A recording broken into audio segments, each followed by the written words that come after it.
लेकिन पहले तो आपको बता दूं, ये देखें, आप इलाका देखेंगे तो फिर मैं आपको जो बात बताने रहा हूँ ये आप बोलेंगे कि इलेक्ट्रोमैक्स से कौन सी वीडियो आ गई है।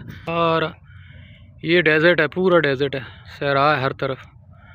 और इसके बीच में यहाँ पे अभी आपको मैं बताता हूँ, ये देखें, ये खैमा बना हुआ है, ये खैमा सा आप देख सकते हैं कि हमारा काम क्या है। इस खैमे के अंदर 5 टन के फ्लोर स्टैंडिंग यूनिट, 4 यूनिट लग रहे हैं। एक ये कोने में है, एक इस कोने में लग रहा है जी, वो सामने, और एक वहाँ पे है, ये देख सकते हैं आप ये, और एक उस कोने में। भाई अतीक साहब और वो क्या हाल है जी। 5 टन का एसी की इंस्टॉलेशन हो रही है, ये देखें फ्लेयरिंग।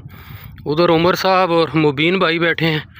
उमर साहब हो गया जी, कर रहे हैं जी। अच्छा ये देखें 5 टन का एसी है जनाब। इसका मुबीन भाई भी हैं। भाई क्या हाल है मुबीन भाई?